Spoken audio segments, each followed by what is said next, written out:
Bonsoir. L'affaire Ronvi continue d'occuper l'actualité au Bénin. On en sait désormais un peu plus sur la réaction des officiels togolais, du moins celle des autorités judiciaires. On en parle dans l'actuel débat de ce lundi. Premier rendez-vous de la semaine. Ce sera avec deux invités dans ce studio. Nicolas Soukouitin, journaliste. Nicolas, bonsoir. Bonsoir, Monsieur Brisby. C'est un plaisir de partager cette émission avec vous. C'est une première.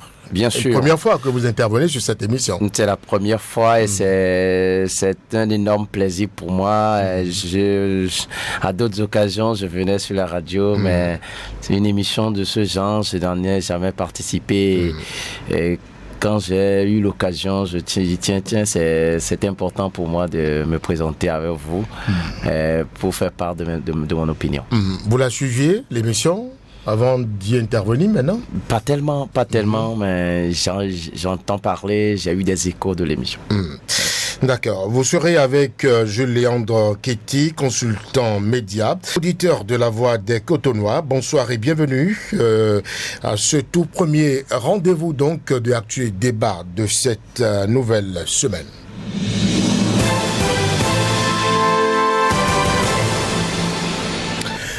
Le Togo, disais-je, a visiblement évolué dans le dossier lié à l'affaire Ronvi qui n'a pas fini de livrer ses derniers secrets. La justice togolaise a émis des mandats d'arrêt contre 4 Béninois soupçonnés d'avoir opéré l'arrestation à Lomé de Steve Amoussou. Selon un communiqué lu à la télévision nationale togolaise, le procureur de la République et du tribunal de Lomé a émis un mandat d'arrêt international contre les supposés ravisseurs de Steve Amoussou. Les mandats précisent le communiqué ont été émis après une enquête menée par le service de recherche et d'investigation criminelle révélant l'implication de 6 personnes au total, dont 4 Béninois entrés au Togo depuis le 10 août 2024.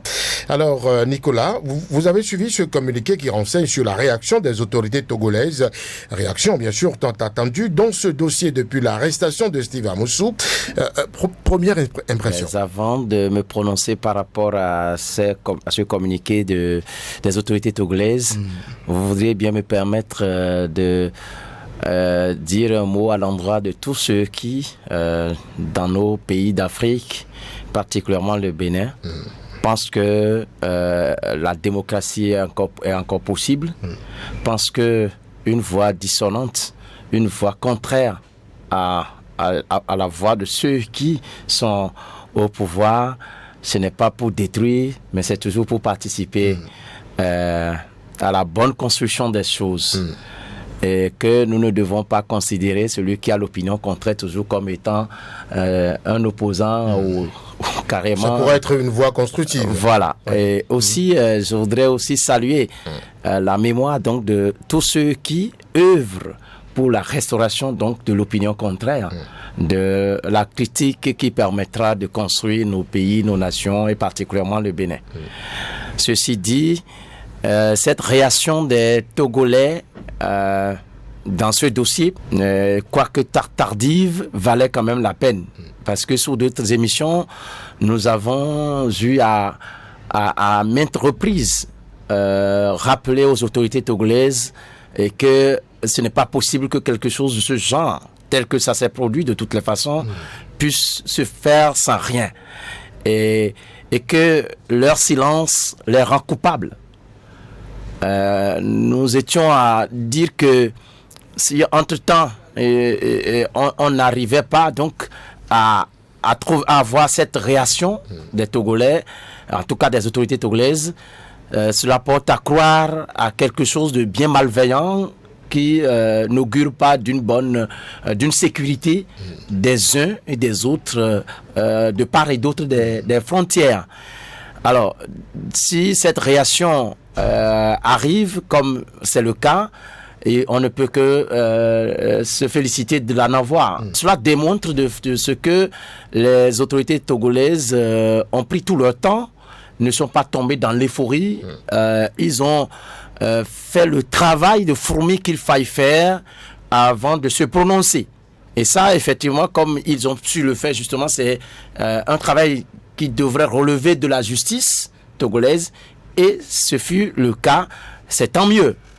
Alors, pour entrer dans le fond de cette communiqué, on pourra y revenir pour faire bien sûr. Vous avez parlé de quelque chose de malveillant. Oui. Si le communiqué, la réaction des autorités togolaises n'était pas intervenue, quelque chose de malveillant comme quoi, par exemple, une complicité des autorités togolaises. Peut-être. Très bien, vous l'aurez compris, parce que c'est une thèse qui a été émise, et j'avais bien peur que les Togolais ne démontrent cette thèse-là.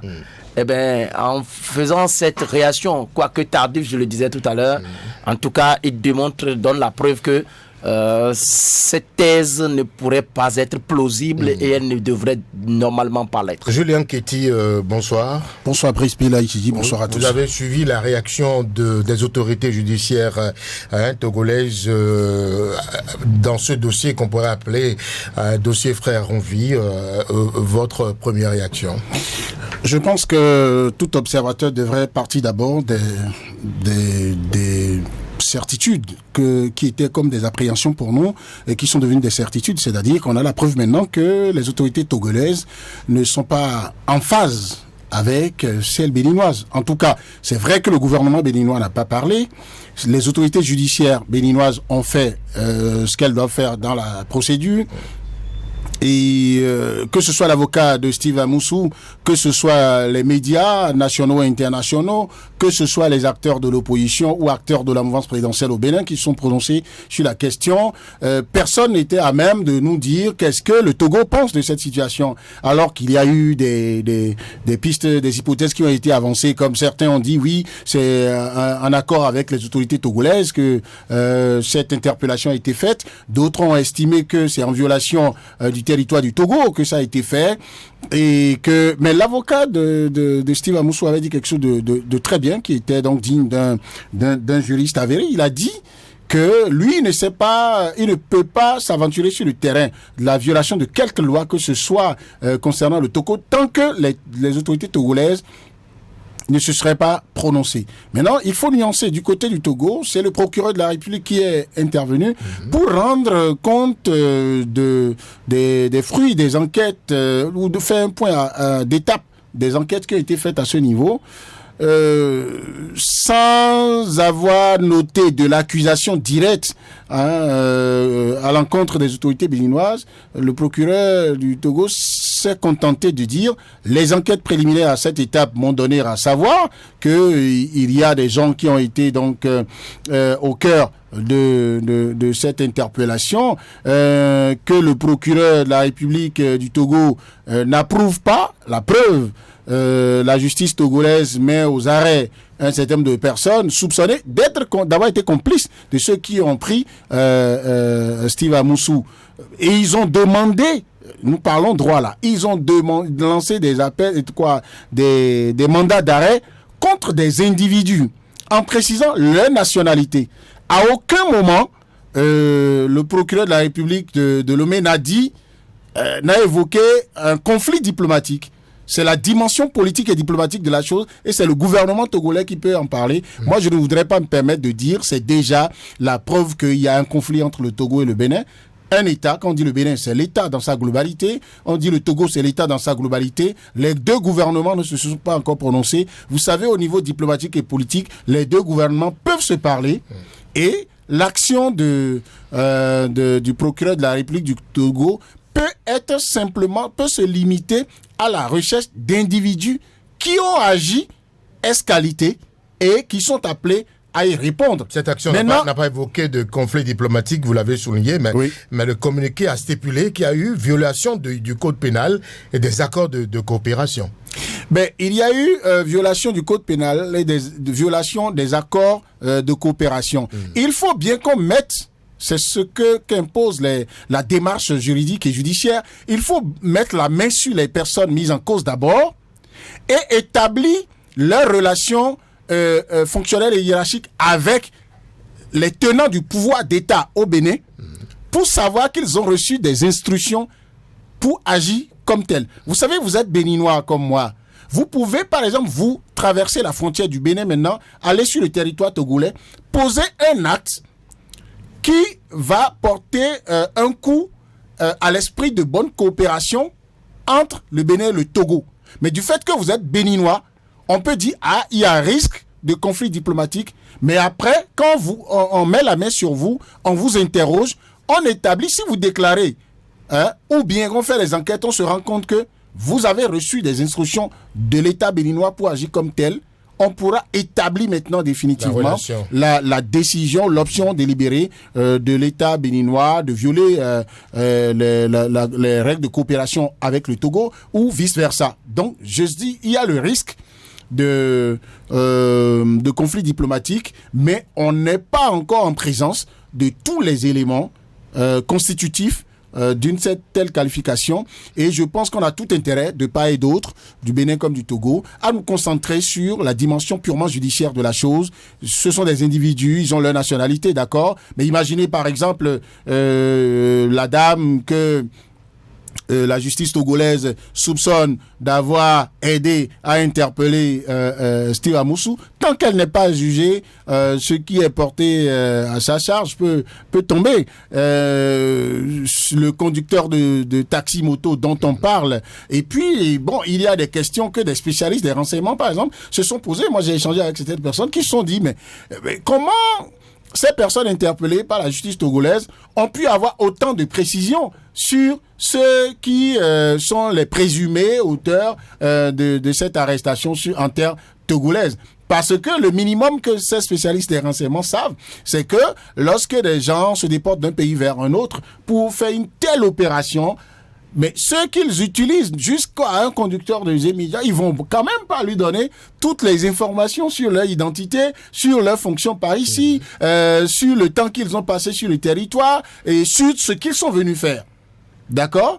Et maintenant, du côté du Togo, on n'a pas encore jugé ces personnes-là pour dire ce qu'on a dit qu'ils ont déclaré ou bien ce qu'on met à leur charge, que c'est déjà vrai. Le conducteur de Zémi Dialapé vous dit demain, devant la justice togolaise, que lui, il a été contraint de dire que il connaît ces personnes-là. Et puis la justice togolaise, les services de renseignement togolais ont eu peut-être d'autres moyens pour faire leurs enquêtes. Et peut-être que si vraiment il doit y avoir un conflit entre le Bénin et le Togo, peut-être que ça arrange le Togo de citer des gens comme ça énormément et de citer des gens qui sont dans des fonctions quand même parce que les personnes qui sont citées, il y a quelqu'un quand même qui est dans une fonction officielle par ici. Est-ce que lui-même dans cette fonction-là peut se permettre d'aller dans l'opérationnel comme ça? C'est autant de questions qu'on peut se poser. Rien n'est moins sûr et rien n'est établi définitivement non plus. C'est ça la délicatesse lorsque vous voulez analyser une question sous le prisme du droit. C'est-à-dire que vous avez des choses qui vous paraissent des évidences, mais tant que ça n'a pas pris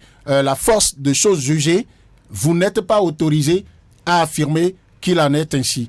Et donc, je pense qu'il faut attendre également que du côté de Cotonou, déjà le 7 octobre, ça n'est pas loin, que nous puissions voir comment le dossier Steve Amoussou va être traité ici. Est-ce que dans ce procès, si vraiment Steve Amoussou a un statut de réfugié, est-ce que le HCR va s'en mêler? Est-ce que le procureur spécial du côté de la Criette ici va nous donner plus de précision? Est-ce que ce que vous avez rappelé dans la déclaration du procureur de Lomé, où il ne se contente pas de dire violation du code pénal, mais il parle de violation d'accord de coopération, est-ce que cela va susciter une réaction du gouvernement béninois ou de l'appareil du procureur de la République du Bénin? Bon, voilà, on attend. Moi, je préfère, dans ce degré extrêmement sensible de l'affaire, je préfère me mettre dans le bunker juridique pour me dire... J'attends d'avoir tous les éléments voilà, de preuves pour dire oui, il y a... Tout ce que le Togo a avancé par le biais du procureur de la République peut tomber demain, comme ça peut prospérer. Et le Bénin aussi, la justice béninoise aussi, peut se mettre dans une position contraire. Et puis, quand j'en aurais fini, lorsque je vous aurais dit, lorsque vous interrogez les dispositions qui régissent également les accords de coopération, cela n'impose pas... à 100%, n'impose pas des obligations de chaque État vis-à-vis de l'autre.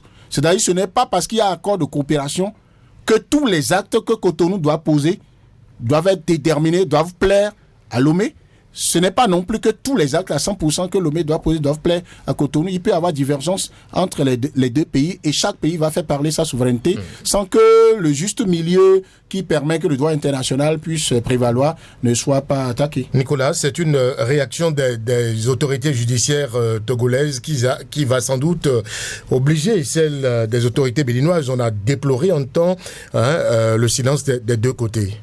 Peut-être avant le 7 octobre. Oui, ça c'est vrai. Mais je voudrais quand même relever un certain nombre de choses.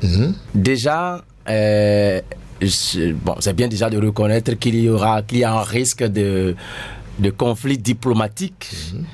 Mais en tant qu'analyste, moi je peux me dire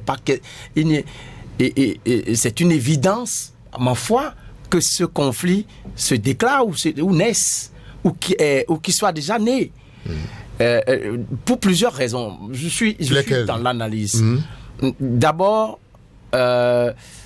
lorsque les expressions que l'on utilise par-ci, par-là, en parlant de ravisseurs, en parlant de kidnapping, est-ce que c'est des expressions même qui sont bien correctes? Parce que quand on parle de kidnapping, quand on parle de ravisseurs, au fait, ce sont des individus qui prennent un individu dans la ville ou dans un coin et qui, par la suite, demandent des rançons. Ici, il n'y a pas eu question de rançon. On est allé prendre Manu Militari, un individu de l'autre côté de la frontière, qu'on est venu déposer dans les prisons du Bénin. Si c'était que l'individu est porté disparu et qu'on ne l'a pas retrouvé, alors rien ne nous fera penser à quoi que ce soit comme implication de l'État béninois. Moi, la question que je me suis même posée, quel a été ce qui a amené le procureur du Bénin à même réceptionner un individu pris dans ces conditions pour l'accuser ou même lui trouver des accusations. Tout porte à croire qu'on pouvait prendre n'importe qui de n'importe où et venir présenter à un procureur. Si tel est que l'État béninois n'est pas du tout mêlé à cette histoire et que la prise, le rap de Steve Amoussou, moi je l'appelle même pas encore frère Onvi, parce que l'individu déclare devant le procureur, selon son avocat, qu'il n'est pas frère Onvi. Il a certainement reconnu être un adepte de frère Onvi, mais qu'il n'est pas frère Onvi. Comment le procureur s'en est saisi? Comment est-ce que c'est possible que le procureur reconnaît Steve Amoussou pris dans ces conditions comme un fautif, un fugitif béninois, et l'accuse? Si entre-temps les autorités ne sont au courant de rien par rapport à son rap de l'autre côté du Togo. Alors, déjà quand on parle de violation du code des accords, quand les autorités judiciaires togolaises en arrivent à ce point, est-ce que quand ils parlent déjà de violation, ils ne sont pas en train d'indexer l'État béninois dans cette affaire-là? Donc en clair, il y a des termes qui transparaissent dans le communiqué qui présagent d'un bras de fer entre Cotonou et Lomé.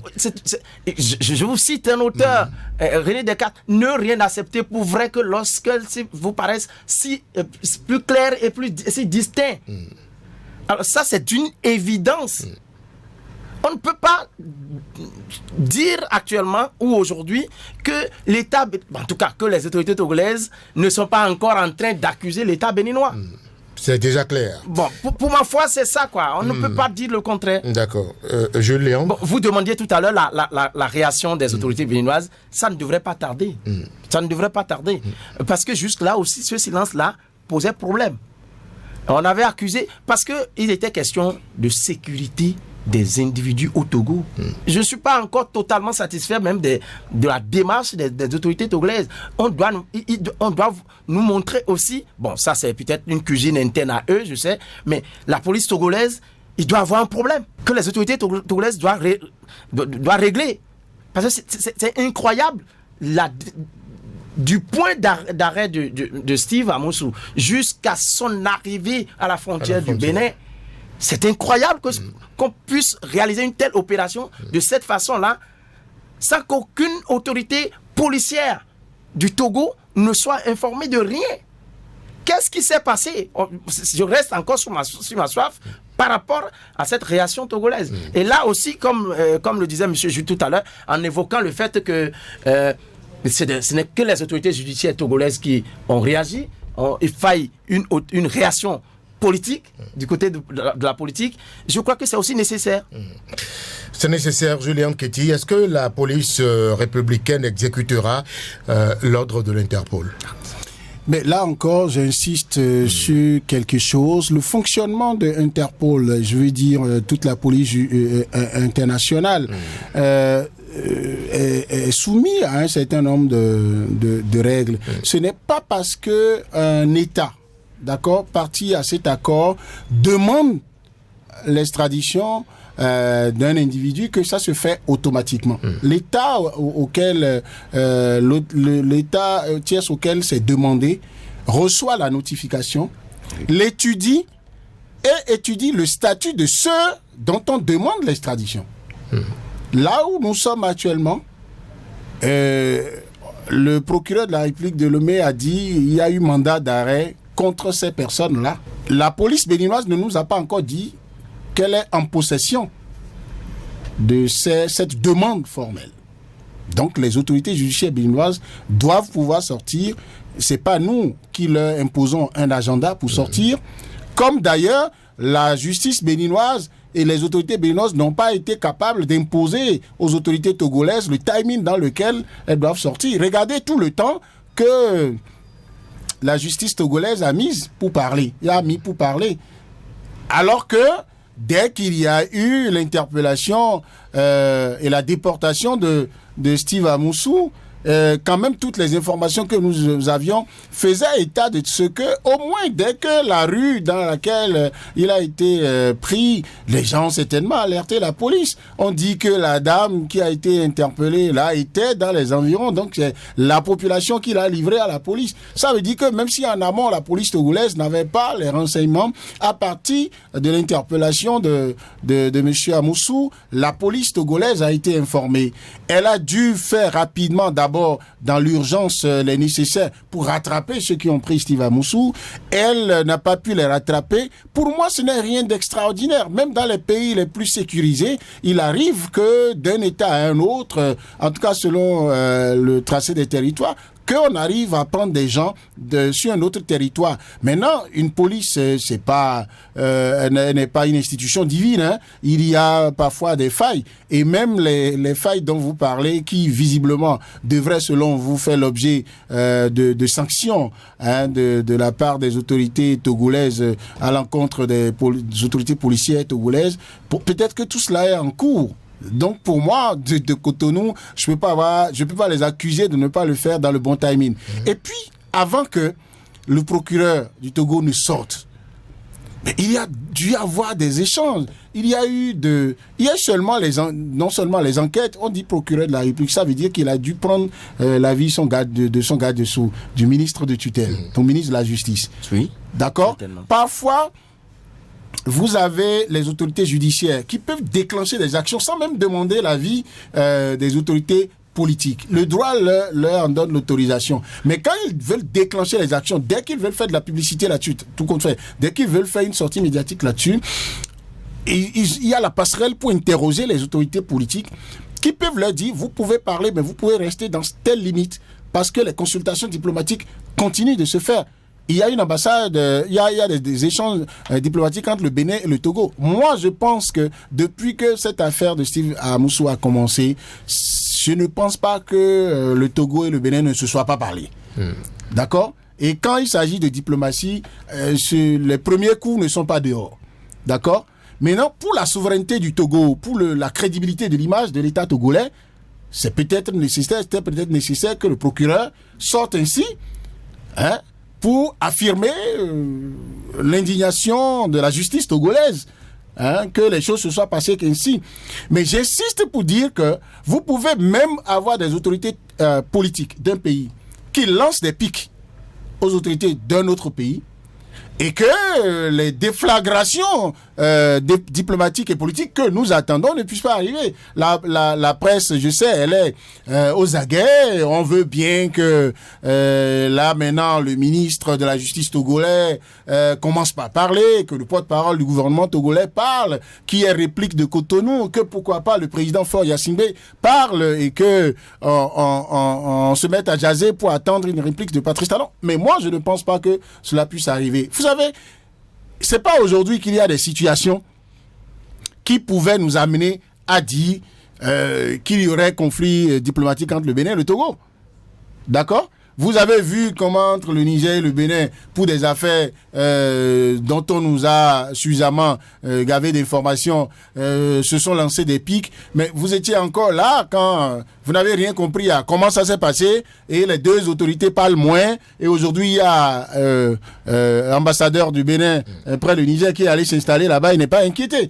Donc, je pense que c'est au plan judiciaire qu'il faut analyser les choses et s'attendre à un certain nombre de choses. C'est quand même déjà suffisamment passionnant ce qui se passe de Cotonou. Le 7 octobre, que Steve Amoussou continue de dire que c'est pas lui, frère Ouvi, mais c'est suffisamment croustillant. Je veux bien que dans toutes les facultés de droit, on commence par nous dire comment il faut revoir ça, que tous les avocats les plus futés viennent lui dire comment ça se gère, quelle est la portée juridique de la parole de l'avocat après avoir eu contact avec son client, et de cet instant à l'audience où on doit juger son client, ce retournement de son client-là, est-ce que ce n'est pas un désaveu pour l'avocat? Est-ce qu'on peut mettre ça sous le coup de la stratégie de défense?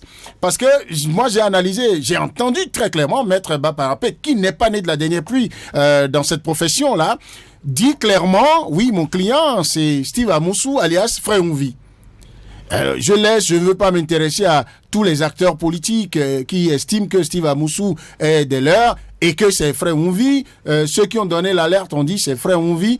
Quand l'avocat, après avoir écouté son client à la bef, je pense qu'un avocat, moi je ne lui enseigne rien, je ne suis pas avocat, je suis juriste même pas au niveau de Baparapé, mais pour ce que je sais de la pratique des choses, le premier contact entre l'avocat et son client, c'est tout au moins que le client puisse dire à l'avocat oui, je suis d'accord que vous me défendiez. Deuxième chose, voici ma première ligne de défense. C'est-à-dire qu'il va tout au moins lui demander est-ce que tu veux bien que nous allions en te présentant comme Steve Amoussou, frère Ouvi ou pas.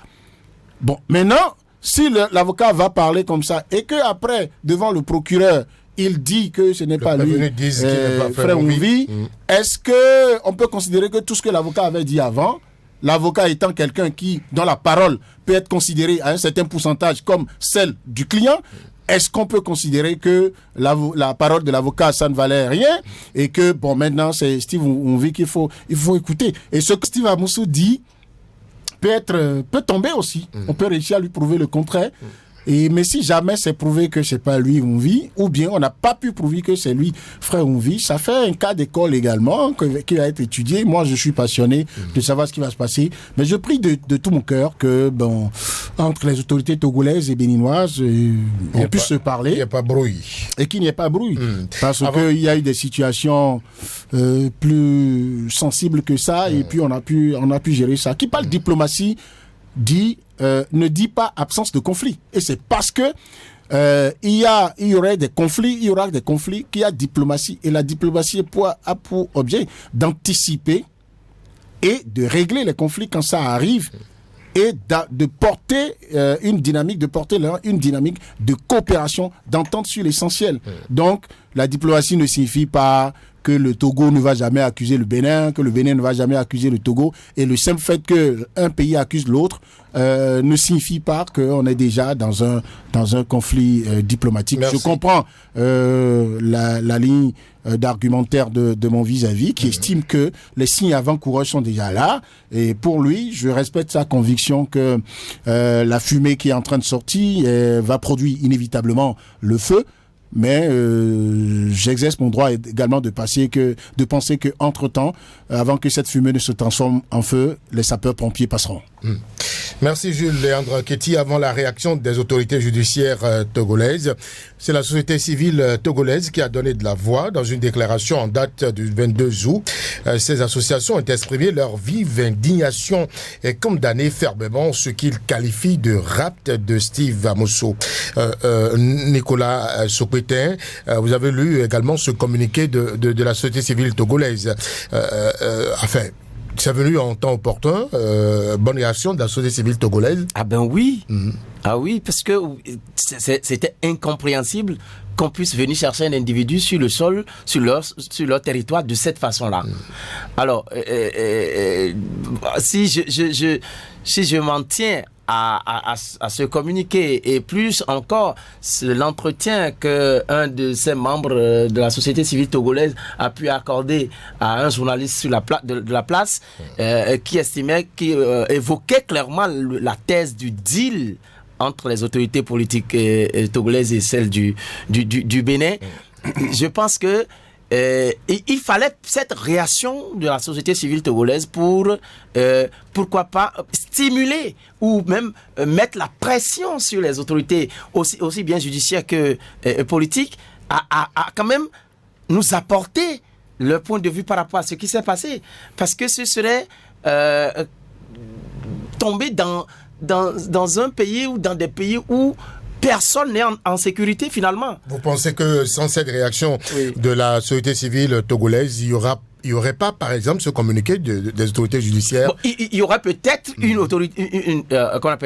une réaction, mais peut-être pas avec autant de précision.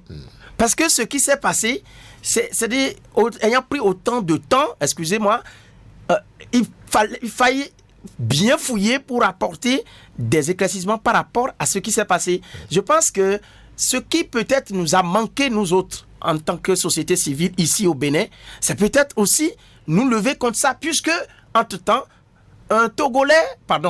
des ravisseurs togolais pouvaient venir aussi chercher n'importe qui ici comme ça. Et que personne ne dirait rien. Ce serait grave et gravissime. Moi, je pense que aussi bien les autorités togolaises que celles béninoises, on doit travailler à ce que nous réclamions tous, le bien vivre, le bien-être et le mieux-être, soit la préoccupation première. Le vivre ensemble. Oui, parce que au début de ma prise de parole, j'évoquais une chose. J'étais amené à montrer que quand je vous critique, cela ne suppose pas forcément que je m'oppose à vous. En tant que fils du pays, j'ai mon mot à dire dans votre gestion du pays. Ça ne fait pas de moi l'ennemi que vous pensez de moi. Ça fait de moi un simple citoyen qui voudrait que votre méthode de faire change. Alors, parce que là, je rentre dans un autre débat. Ce qu'on reproche à Steve Amosso, on pourrait le reprocher à beaucoup d'autres personnes. C'est vrai, la pratique démocratique par chez nous a des limites par rapport à ce que les autres font ailleurs. Bien que si on va même plus loin dans l'observation de la vie sociopolitique d'autres nations qui nous ont amené cette démocratie, ils ont peut-être des modes de fonctionnement qui dépassent de très loin ce qu'on pourrait qualifier ici d'exagération. On a vu en tout cas des hommes politiques en France qui n'ont pas outre mesure de qualifier un certain nombre de politiques de Macron. Je pense que c'est là je dis, aussi bien au niveau du Bénin qu'au niveau du Togo. Parce que, vous voyez, le mode de fonctionnement chez nous ici en Afrique, tout porte à croire que on peut mettre à mal toute règle de fonctionnement sociétal. On peut mettre à mal, on peut se foutre pas mal de tout ce qui est règle, même, ou bien même principe de vie en communauté. Ce n'est pas normal. Et cette réaction de la société civile, je crois que c'est ce qu'il y a de plus normal.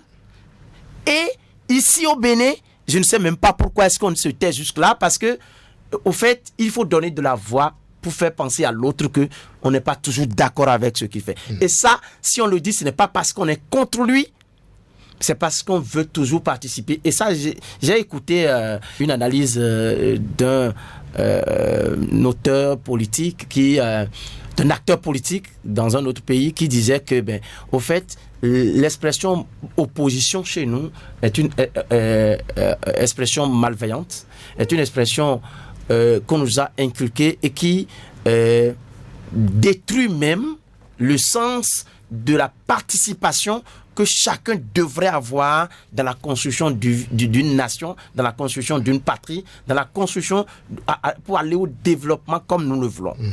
J'ai très envie d'entendre Julien Kéti sur ce communiqué de la société civile togolaise, communiqué qui a précédé la réaction des autorités judiciaires, les organisateurs de la société civile togolaise qui sont, je cite, très indignés et consternés par cet acte d'une bassesse extrême qui consiste en un deal politique entre les deux États au détriment de la liberté et de la vie humaine qui reste en toutes circonstances sacrée et inviolable. Bon, quand j'ai fini d'établir, de reconnaître le droit à la liberté des acteurs de la société civile togolaise, de s'exprimer, de faire donc dans la veille citoyenne, qui est le rôle premier, je constate que la sortie des autorités judiciaires togolaises vient remettre en cause la thèse de ce collectif d'acteurs de la société civile qui parle de deal politique. Alors, donc, vous comprenez ma méfiance à surfer sur telle ou telle déclaration et à en tirer des conclusions. Deuxième chose, quand vous interrogez les lois togolaises, comme celles de la plupart des pays africains, ces organisations de la société civile qui disent qu'il y a deal politique entre le Bénin et le Togo pour faire ça, est-ce qu'elles sont capables de donner la preuve de ça?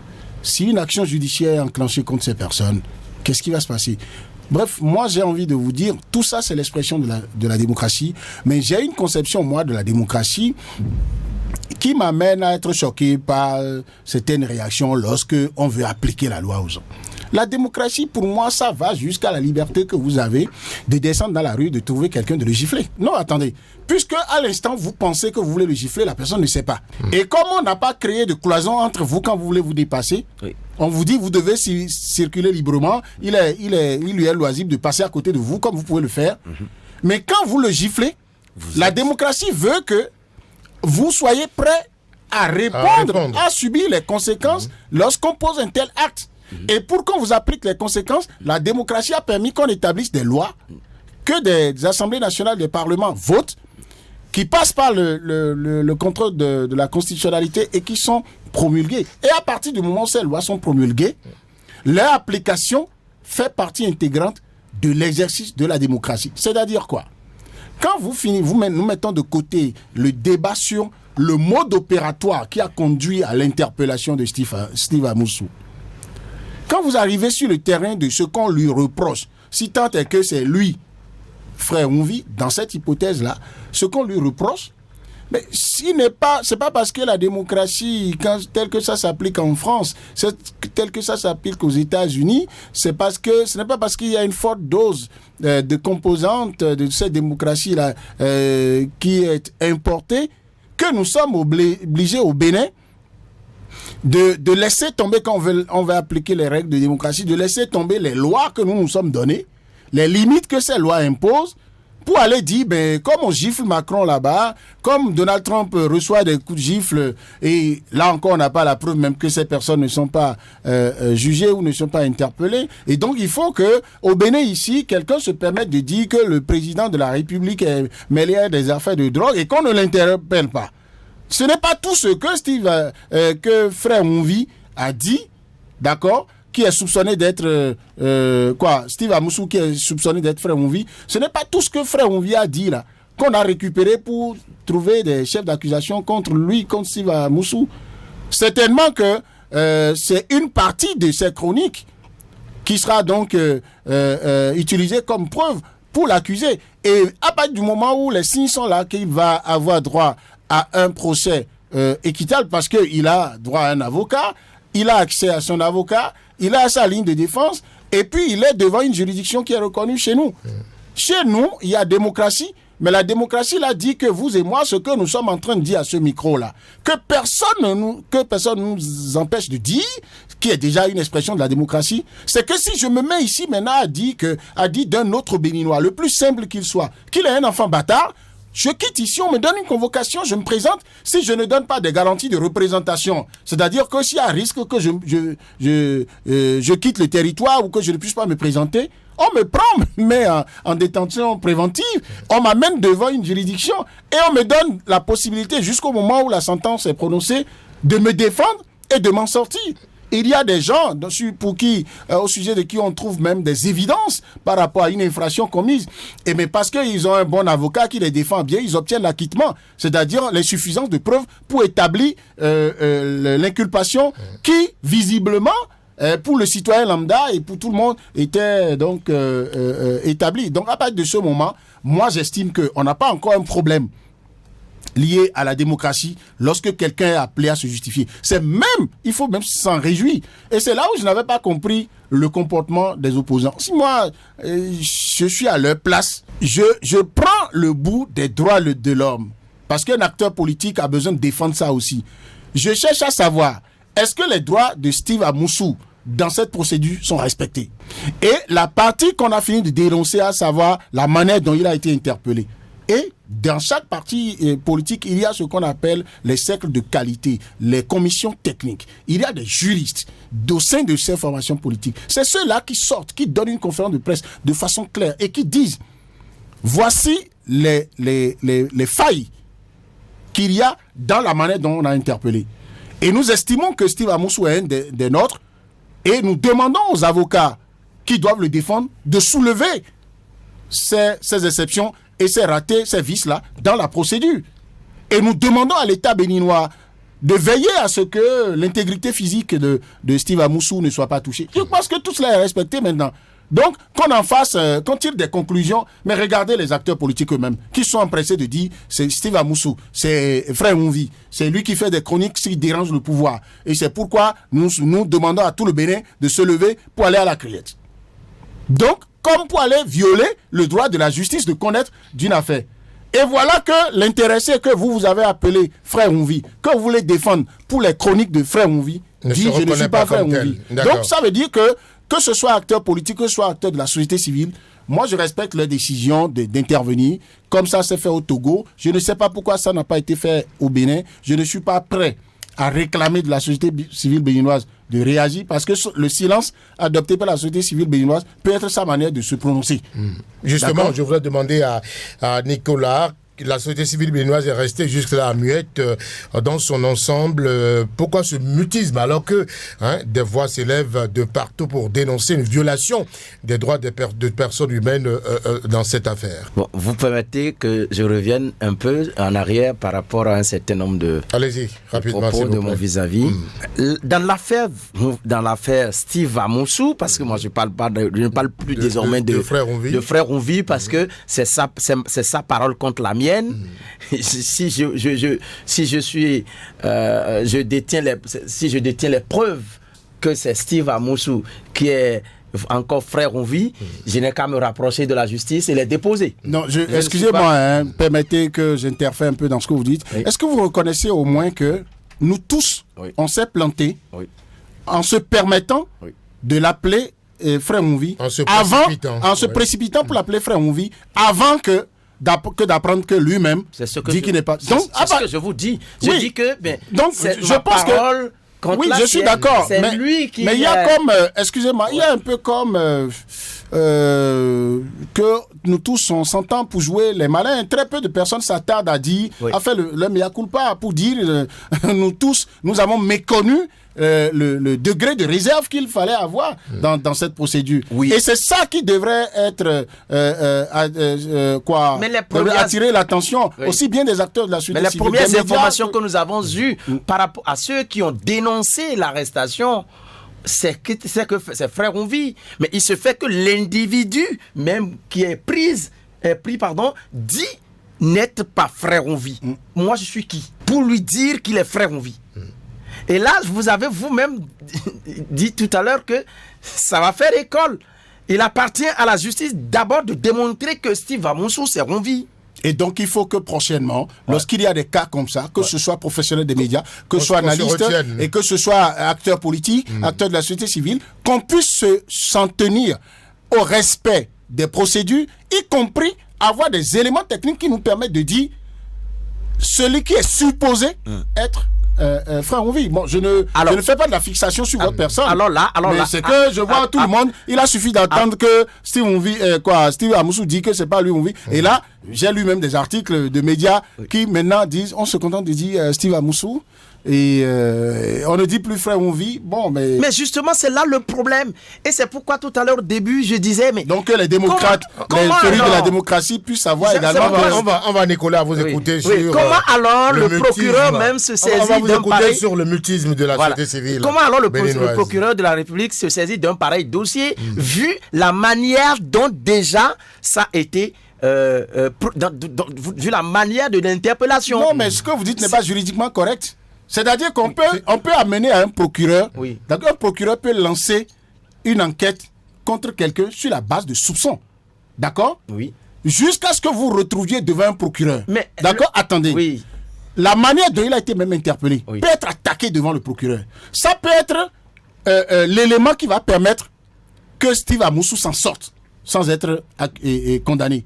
C'est-à-dire qu'on peut démontrer que on peut laisser le fond du dossier. Les avocats sont capables, quand ils vont réussir à démontrer qu'il y a vice de procédure à partir de ce moment, le procureur ne peut jamais déclencher une action comme ça contre lui et que ça ne pourra pas aller jusqu'au bout.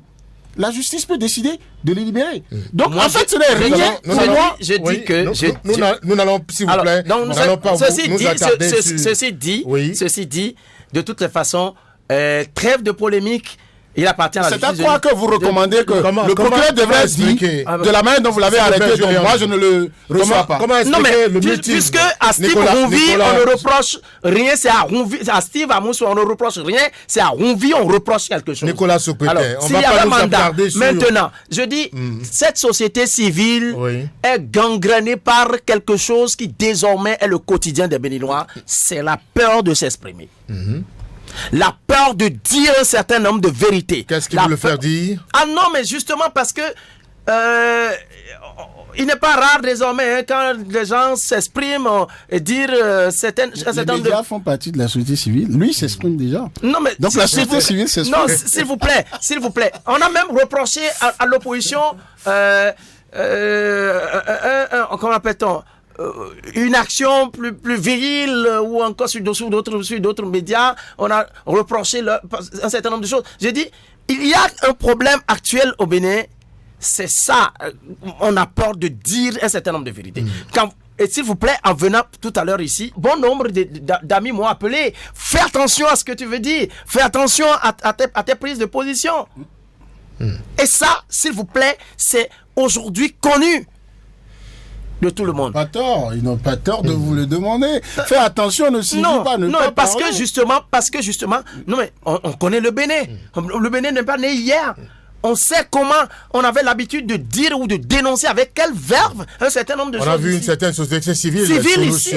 Julien Kitty, est-ce que la société civile béninoise existe toujours? Écoutez, la société civile béninoise a connu ses mutations. C'est-à-dire que chaque composante de la société subit des mutations, fait son évolution selon les acteurs du moment. C'est comme le monde syndical. Vous avez eu, dans ce pays, le monde syndical avec des figures que tout le monde a envie de revoir aujourd'hui. Je suis sûr que si cela était encore en exercice, ils n'auront toujours pas les mêmes verbes. J'en suis très sûr.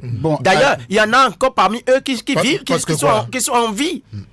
Mais qui ne se prononcent pas. D'accord. Mais alors, qui ne se prononce pas? Ils ne sont plus dans le même rôle. Non, mais justement, ils sont quand même citoyens. Et pour avoir occupé une place pareille, ils ont encore la possibilité ils devraient pouvoir avoir la possibilité ou encore l'intelligence de de maintenir un certain nombre de veilles citoyennes. Mais cher ami, je vous renvoie à François Fanon qui dit très clairement, et vous le savez, que c'est chaque génération qui identifie sa mission, l'accomplit et évite de la trahir. Et pourquoi vous voulez mener une bataille de votre temps par procuration? Vous avez des gens, vous avez dit qu'il y a des amis qui vous ont dit de savoir parler, de faire attention. Vous êtes en train de les ranger dans le camp de ceux qui ont peur de parler. Mais vous êtes venu ici, vous avez choisi de parler. Et M. Brice Bill Aïtchédi, avec la couverture de ses responsables, vous ont ouvert leur micro pour parler, pour dire que vous n'êtes pas d'accord avec comment ça se passe. Est-ce que ça signifie que vous avez été autorisé à commencer par insulter les gens par ici? Donc, déjà, la liberté a des limites. C'est ça la démocratie. Merci. Maintenant, si quelqu'un décide de dire ce qui fait qu'il tombe sous le coup de la loi, il répond de ça. Et jusqu'au moment où il est condamné, il bénéficie de la présomption d'innocence. Mais c'est de la responsabilité de la justice que, même pour la sécurité de Steve Amoussou, qui a été interpellé, qui a été pris par des gens dans des conditions que vous déplorez. Merci. La justice le garde là, c'est même pour sa sécurité. Après, s'il est complètement blanc comme neige, selon la loi, il va recouvrer sa liberté. Merci Julien si vous permettez, très Nicolas, rapidement. 30 secondes. 30 secondes. Très rapidement. On a fini. Jusqu'ici, je crois que le débat qu'on a fait a tourné autour de Steve Amoussou. Et si vous prenez mon avis par rapport à Ronvi, c'est encore tout autre. On va y revenir. Blaise Sakla. C'est de ça qu'il est question. Restez à la mise en onde de cette émission. Prise de vue, Job Chikpe. Nous avons reçu ce lundi Nicolas Sopetin. Il est journaliste. Il était en face de Jules Léandre Kitty, consultant média. Nous avons parlé essentiellement de cette affaire, de l'affaire Ronvi, de ces nouveaux développements. Débat se referme. Présentation Brice Bill Aïtchédi. À bientôt.